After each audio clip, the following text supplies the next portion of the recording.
नमस्कार मित्रांनो, सुस्वागतम. लक्ष्मीच्या पावलांनी या मालिकेच्या एपिसोडच्या पार्ट 1 भागामध्ये बघूयात की नैनाला खूप टेन्शन येतं. नैनाला रात्री झोपसुद्धा लागत नाही, कारण सौरभने तिला चक्क 10 लाख रुपये तिच्याकडे मागितलेले असतात. तेव्हा आता नैनाला विचार येतो की नक्की इतके पैसे आणायचे तरी कुठून. खरंच सौरभ असा काही वागेल याची मला खरंच अशी अपेक्षा नव्हती, परंतु त्याने तर चक्क 10 लाखाची मागणी केली. मग इतके पैसे आणून कुठून? मग मला असे वाटतं की नक्की राहुलच्या कपाटातून हे पैसे काढू का, आणि हेच करते म्हणून नैना लगेच झोपलेला आहे हे बघून हळूच उठते आणि सावकाश अगदी हळूच ती राहुलच्या बेडजवळ येते. म्हणजे राहुलने तेथे चाव्या ठेवलेल्या असतात आणि हळूच त्या चाव्या ती घेते, परंतु राहुल ह्या कुशीवरून त्या कुशीवर होत असतो. तर नैना लगेच त्या चाव्या घेते आणि कपाटाजवळ जाते. कपाट उघडते, लॉकर उघडणार तोच लगेच राहुलच्या मोबाईलचा अलार्म हा वाजायला सुरुवात होतो. तेव्हा मात्र आता नैना खूप चिडते. रोज तर नुसत्या झोपा काढत असतो आणि आज मात्र याला काय असं अलार्म लावण्याची इतकी हौस आली होती. कुठे जायचे असेल याला इतके सकाळी सकाळी. तेव्हा जेव्हा ती परत तेथे येते आणि चाव्या परत ठेवून देते आणि तो अलार्म असतो तर तो बंद करायला म्हणजे ती जाणार तोच लगेच राहुलला जाग येते. राहुल म्हणतो की काय ग नैना, तू इथे काय करतेस? तेव्हा नैना म्हणते की अरे राहुल, तुझा अलार्म वाजत होता आणि तोच बंद करण्यासाठी मी आले होते, कारण तुझी झोपमोड व्हायला नको. आणि तसेही तू इतक्या लवकर कुठे उठतो रे? आणि विचारते की चुकून लागला होता का अलार्म? तेव्हा राहुल म्हणतो की नाही, मीच लावलेला होता, मला सकाळी बाहेर जायचे एक काम आहे. आणि काय ग, तुला काय गरज होती उठून बंद करायला आलीस? मला जर जाग आली नसती तर सर्व गोंधळ झाला असता. म्हणून राहुल नैनावरच ओरडतो. तेव्हा नैना मात्र म्हणते की सॉरी अरे राहुल, आणि आजपासून मला रात्री तू सांगून झोपत जा. आणि राहुल एक काम कर, जा पटकन तू आंघोळीला, तोपर्यंत मी तुझे कपडे रेडी ठेवते आणि तुझ्यासाठी कॉफी आणि नाश्ता सुद्धा घेऊन येते. जा जा पटकन, अरे रेडी हो, तुला जायचे ना, उशीर व्हायला नको. तेव्हा राहुल म्हणतो की हे बघ, लवकर उठलो म्हणून सगळं काही लवकर आवरण्याची गरज नाही आणि इतक्या सकाळी काही आंघोळ करण्याचा उत्साह माझ्यात नाही. शर्ट चेंज करेन आणि निघेल. तू कॉफी आणि ब्रेकफास्ट रेडी कर, तोपर्यंत मी ब्रश करून येतो. त्यावर नैना विचारते की काय राहुल, मी तुला आणून देऊ का ब्रेकफास्ट? राहुल म्हणतो की आता तर तूच मला म्हणाली होती की तू ब्रश कर, तयार हो, तोपर्यंत मी आणून देते म्हणून. तेव्हा मात्र लगेच नैना म्हणते की ठीक आहे, अरे मी आणते, पण ह्या दिवसात मात्र मला जास्त खालीवर नाही करता येणार, त्यामुळे तुम्हाला अशी सारखी सारखी काम मात्र सांगत जाऊ नकोस. तेव्हा राहुल म्हणतो की अगं मी कुठे तुला ब्रेकफास्ट म्हणजे करण्यासाठी सांगितला होता, तूच म्हटली होती. आणि अगं असे मी तुला म्हटलो की तू जेव्हा खाली ब्रेकफास्ट करण्यासाठी जाशील त्यावेळेस तू माझा सुद्धा रेडी ठेव. तेव्हा नैना म्हणते की ठीक आहे, मी फ्रेश होते आणि मग खाली जाते. नैनाचा मात्र आता पैसे घेण्याचा मात्र जो काही डोक्यामध्ये विचार सुरू असतो तो मात्र आता राहुलमुळे म्हणजे सक्सेस झालेला नसतो. तेव्हा आता कसेही करून तिला शेवटी पैसे कसे घ्यायचे हाच ती विचार करते. त्यानंतर सकाळी सर्वजण फ्रेश होऊन नाश्ता करायला बसतात. कलाची आई म्हणजे संगीता, रजनी आणि कला हे सर्वांना नाश्ता वाढत असतात. दिनकर सुद्धा तेथे असतात. तेव्हा आबा विचारतात की काय हो दिनकर राव, काल रात्री व्यवस्थित झोप तर झाली ना तुमची? काही अडचण वगैरे तर नाही ना? तेव्हा दिनकरराव म्हणतात की नाही हो, सर्व काही व्यवस्थित आहे.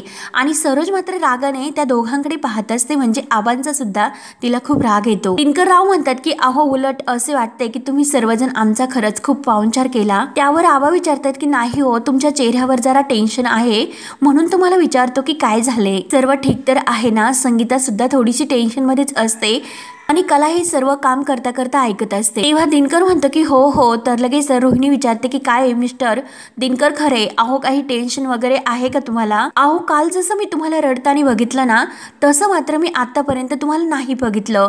का रडत होते तुम्ही इतके? अहो इनफॅक्ट म्हणजे तुमच्या दोन्ही मुलींच्या लग्नामध्ये तुम्ही इतके रडले नव्हते, म्हणून मी तुम्हाला विचारते. तेव्हा मात्र आता दिनकर आणि संगीता एकमेकांकडे बघत असतात. नक्की आता काय उत्तर द्यायचे आणि सर्वांच्या समोर येईल की काय याची त्यांना भीती वाटत असते. तेव्हा कलाला सुद्धा टेन्शन येते. कला विचारते की बाबा काय झालं? अहो रोहिणी मॅडम काय म्हणतात? तेव्हा दिनकर म्हणतो की नाही. तर लगेच कला संगीताला विचारते की आई अगं काही झाले का? संगीता सुद्धा म्हणते की नाही बाळा, अगं त्यांच्या डोळ्यांचा प्रॉब्लेम तुला माहितीच आहे. त्यांच्या डोळ्यामध्ये औषध घातल्यानंतर डोळ्यातून असंच घळाघळा पाणी येत असते. तर रोहिणी लगेच टपूनच असते. रोहिणी म्हणते की हो हो, तुम्ही खरं बोलतात का मिसेस खरे? संगीता म्हणते की हो. रोहिणी म्हणते की अहो पण वाटत नाही की तुम्ही खरं सांगतात म्हणून. काल रात्री तर तुम्ही खूप उशिरापर्यंत सुद्धा जागे होतात, मी ऐकले, म्हणून तुम्हाला विचारते. तेव्हा दिनकर म्हणतो की नाही हो, म्हणजे आम्हाला एसीची सवय नाही म्हणून जरा अवघडल्यासारखं होत होतं आणि जरा खिडकी उघडली तेव्हा मात्र अगदी व्यवस्थित वाटलं. तेव्हा रोहिणी म्हणते की मग एसी बंद केला का, म्हणजे कसं खिडकी उघडल्यानंतर एसी चालू असेल तर युनिट खराब होतं. तेव्हा दिनकर म्हणतो की हो हो अहो एसी बंद केला होता. त्यावर लगेच आबा म्हणतात की रोहिणी अगं पाहुण्यांशी असं बोलतात का. तेव्हा रोहिणी म्हणते की नाही हो आबा, त्यांच्या घरात एसी नाही आणि तो यूज कसा करायचा हे त्यांना माहिती नाही, म्हणून मी फक्त त्यांना माहिती दिली. मग काय हो मिस्टर खरे, काही चुकलं का माझं. त्यावर दिनकर म्हणतो की नाही अहो, कारण कसं की आम्हाला त्याची सवय नाही आणि खिडकी उघडल्यानंतर छान मजा असा आराम झाला.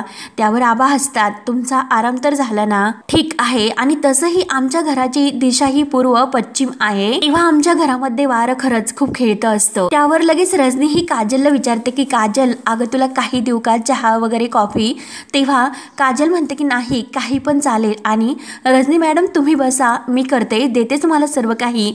रजनी म्हणते की नाही आज मी देते तुला. काजल म्हणते की नाही हो, आपल्याला सवय आहे आणि तसेही कॅफेमध्ये हेच काम मी करत असते रोज. त्यावर रजनी मात्र हसून विचारते की अगं बाळा हसून दे, चहा देऊ की कॉफी फक्त तितकं सांग. त्यावर लगेच सोहम हा लगेच हसून म्हणतो की हे बघ आता काही असं म्हणू नको, कारण कुठलीही अशी डिश माझ्या आईला नाही बनवता येत, त्यामुळे तू पटकन सांग की तुला काय हवं, चहा की कॉफी. त्यावर कलाला हसू येतं आणि नैना मात्र ही अगदी बघतच असते. तर रजनी म्हणते की सोहम अरे काय पाहुण्यांची काय मस्करी करतोस रे, उगाच कशाला तिला लाजवतो. त्यावरती सोहम म्हणतो की लाज आणि ही अगं आई ती दुसऱ्यांना लाजवेल हो की नाही काकी, असे संगीताला विचारतो. काजल मात्र बिचारी आपली शांतपणे म्हणते की हो चहा चालेल मला. त्यावर मात्र लगेच रोहिणी आणि सरोज एकमेकींकडे बघत असतात. त्यानंतर अद्वैत तयार होतो, खाली येतो, परंतु त्याचं कुणाकडेही लक्ष नसते आणि सर्वजण त्याच्याकडे पाहत असतात. अद्वैत मात्र ब्रेकफास्ट न करता लगेच सोफ्यावर जाऊन बसतो. काहीतरी असं महत्त्वाचं काम तो आपल्या मोबाईलमध्ये बघत असतो. तेव्हा मात्र आता नैना लगेच त्याच्या जवळ येते आणि त्याला गुड मॉर्निंग करून म्हणते की अरे तिकडे बस ना सर्वांसोबत, मी तुला तिकडेच नाश्ता देते. तेव्हा अद्वैत म्हणतो की नाही नको, कारण मला आता वेळ नाही, मी नंतर करेल, गप्पा मारायला माझ्याकडे वेळ नाही. असे म्हटल्यानंतर कला लगेच म्हणते की ठीक आहे आणि कला लगेच त्याच्यासाठी ही नाश्ता घेते, त्याला नाश्ता आणून देते. परंतु अद्वैत मात्र इतक्या घाईने पोहे खायला सुरुवात करतो. त्यावरती कला विचारते की अरे काय झालं, इतकी घाई का करतोस, जरा हळूच खा, अरे तुला ठसका लागेल. कला म्हणते की अरे असा वाहक मागे लागल्यासारखं काय खातोस. सरोज मात्र या दोघांकडे लक्ष ठेवूनच असते आणि रोहिणी सुद्धा. तरी सुद्धा अद्वैत ऐकत नाही आणि जोरजोराने खायला सुरुवात करतो. तेव्हा त्याला अचानक ठसका लागतो. कला म्हणते की बघ मी तुला म्हणत होते, आणि कलालाही लगेच त्याची पाठीशी थापडते आणि त्याला पाणी पिण्यासाठी देते. आबा मात्र हे सर्व बघून हसत असतात, परंतु सरोजला मात्र खूप राग येतो. कला त्याला पाणी पाजते आणि वर बघायला सांगते. राहुल सुद्धा अगदी तयार होऊन येतो. तेव्हा आबा विचारतात की काय राहुल शेठ, आज तर सकाळी सकाळी तयार होऊन आला, सासू सासरे आले म्हणून का.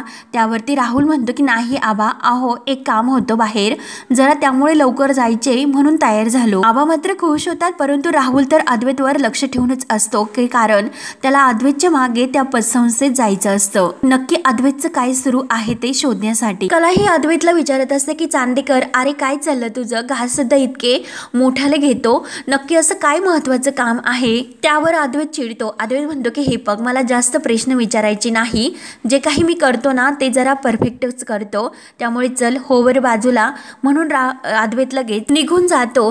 तेव्हा मात्र आता दिनकर ही संगीताला खुणावतो. तेव्हा संगीता म्हणते की हो हो आले, आणि ती सुद्धा अद्वैतच्या मागे निघून जाते म्हणजे बाहेर.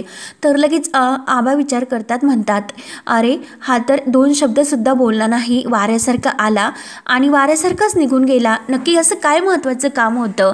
कलाला मात्र हसायला येत असतं. तेव्हा आबा विचारतात की अगं सुनबाई, वाहक पाठीमागे असल्यासारखा तुझा नवरा काय असा करतोस, निघून गेला.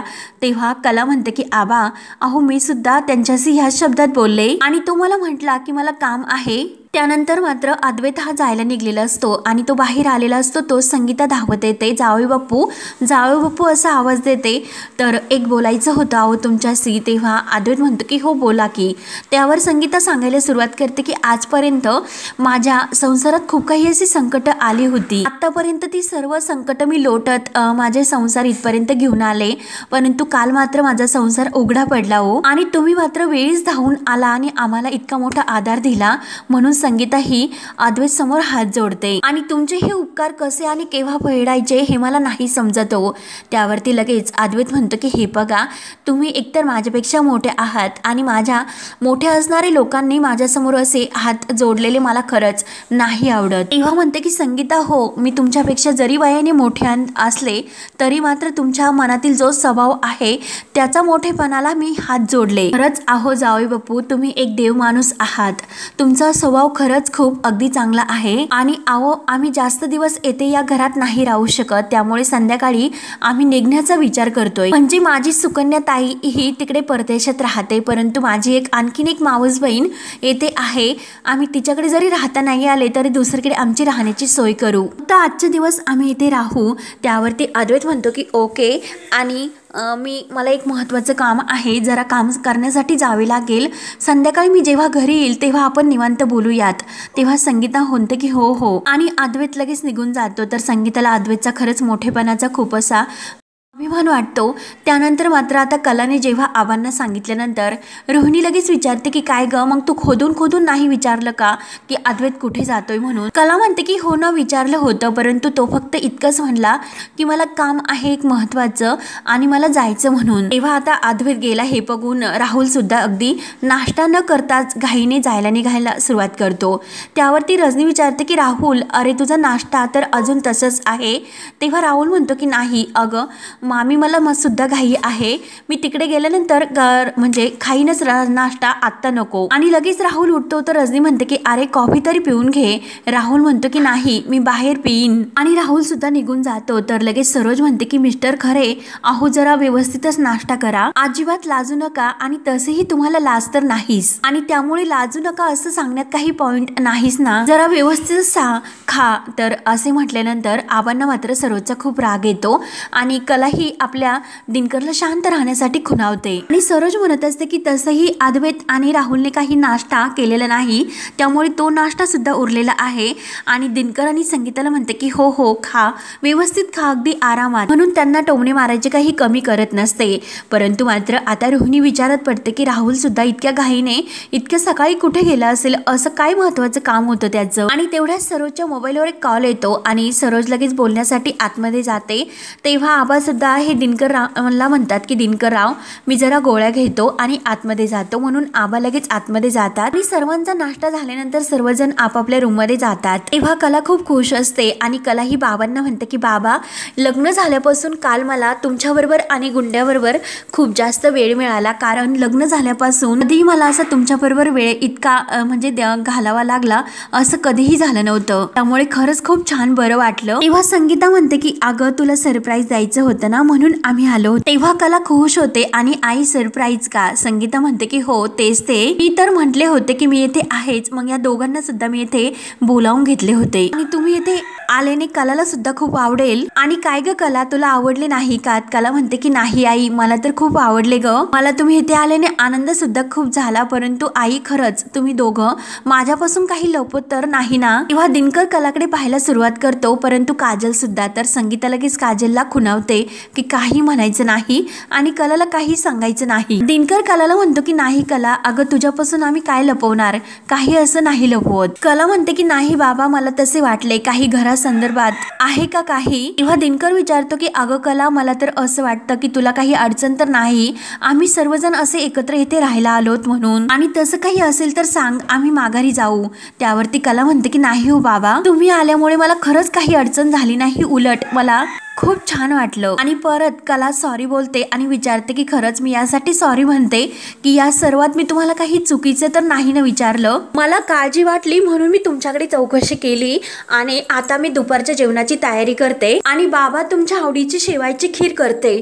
तेव्हा दिनकर संगीता खुश होतात. त्यानंतर मात्र आता इकडे अद्वैत त्या पतसंस्थेत यायला निघलेला असतो आणि तो मॅनेजर सुद्धा तेथे आलेलाच असतो. परंतु ज्यांनी कोणी दिनकर खरे यांचं घर घेतलेलं आहे ते म्हणजे बिपिन परांजपे यांनी ते घेतलेलं असतं आणि ते तर तेथे आलेलेच असतात. परंतु अद्वैत जेव्हा येतो आणि तो मॅनेजरला विचारतो की मिस्टर दिनकर खरे यांचं घर कोणी विकत घेतलं हे मला जरा कळेल का, तर मॅनेजर लगेच सांगतात की हे बिपिन परांजपे यांनी 20 लाख देऊन हे दिनकर खरे यांचं घर विकत घेतलं. अद्वैत म्हणतो की काय 20 लाख, तर होण्यासारखं काय आहे. तेव्हा लगेच अद्वैत विचारतो की तुम्हाला मार्केट रेट माहिती नाही का, तेव्हा ते परांजपे म्हणतात की हो आत्ताच मी म्हणजे डीलवर साईन केली आणि ती डील फायनल करून दिली. तेव्हा अद्वैत म्हणतो की जर तुम्हाला मार्केट रेट माहिती असता तर तुम्ही ते डील या अमाऊंटला ठरवले नसते, त्यामुळे हे डील नाही तर फसवणूक आहे. आणि मॅनेजर तुम्हाला फक्त कळायला हवं होतं की दिनकर खऱ्यांचं फक्त घर नाही आणि ती जमीन सुद्धा त्यांचीच आहे. तेव्हा मॅनेजर मात्र खूप घाबरतो.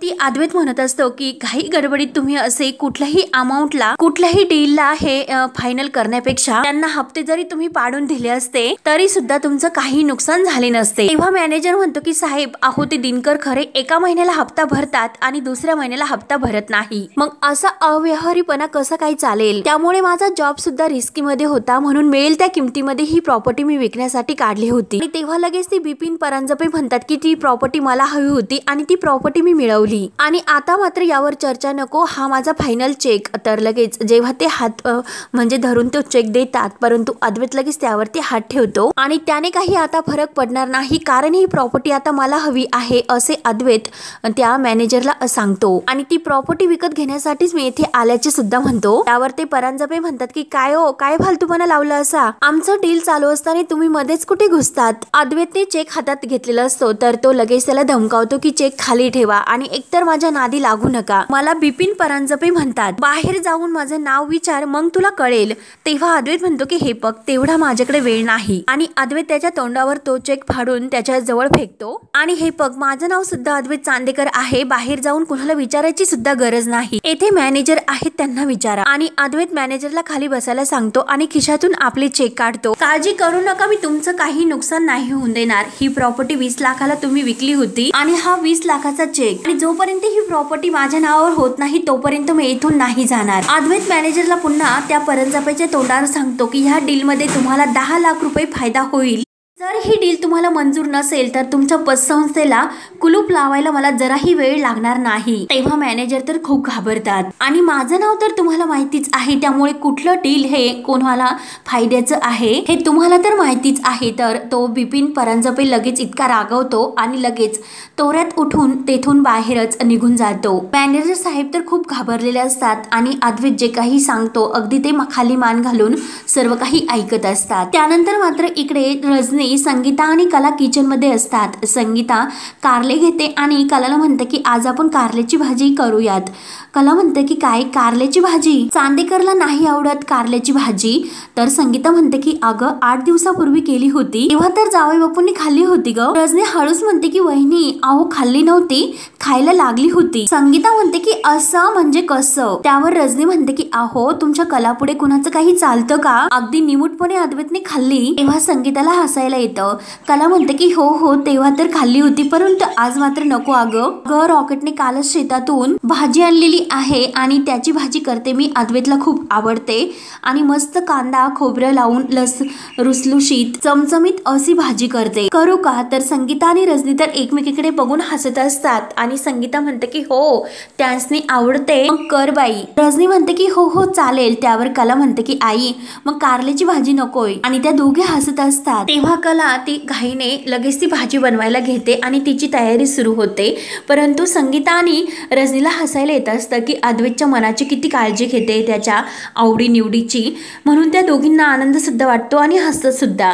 त्यानंतर मात्र आता इकडे मॅनेजर साहेबांनी सर्व काही व्यवस्थित अद्वैतच्या नावावरती जमीन वगैरे सर्व पेपर्स तयार करून दिलेले असतात आणि प्रॉपर्टीचे जे पेपर्स आहेत ते घेऊन येतो आणि अद्वैतला दाखवतो. एकदा तुम्ही बघून घ्या आणि मग त्यावर साईन करा. तर अद्वैत सर्व पेपर चेक करतो आणि लगेच त्यावर आपली सही करतो. तेव्हा अद्वैत लगेच हा उठतो आणि खुश होतो. तर मॅनेजर साहेब हे कॉंग्रॅच्युलेशन्स बोलून अद्वैतच्या हातामध्ये हात देतात. तर राहुल हे सर्व पाहत असतो आणि सर्व ऐकतो सुद्धा. परंतु अद्वैत मात्र आता तेथून निघून गेल्यानंतर राहुलचा मात्र सर्व ऐकल्यानंतर लक्षात येते की अद्वैत चांदेकर याने दिनकर खरे यांचं घर विकत घेतले. ही तर ब्रेकिंग न्यूज आहे. मग आता अद्वैत चांदेकर हातात आलेल्या या चौथ्याचा आम्ही कसा फायदा करतो फक्त बघतच राहा. आणि मम्मा आता तुला मात्र माझा अभिमान वाटेल. म्हणून राहुल तर खूपच खुश होत असतो, कारण त्याला असे वाटत असते की नक्की आता मी हे सर्व कलासमोर मम्माला सांगेल आणि कला आणि अद्वैत या दोघांमध्ये भांडण सुरू होईल असे राहुलला वाटते. म्हणून तो अगदी खुश होतो. त्यानंतर मात्र आता इकडे कला ही सर्व तयारी करते आणि नैना ही धावतच खाली येते. तेव्हा मात्र कला ही तिच्यावर चिडते की अगं ताई जरा सावकाश खाली उतरत जा. अगं तू प्रेग्नेंट आहे ही लक्षात ठेवत जा. किती धावत तू खाली येते आणि मागच्या वेळी सुद्धा अशी धावतच पळतच खाली आली होती आणि पडली असती तर म्हणजे.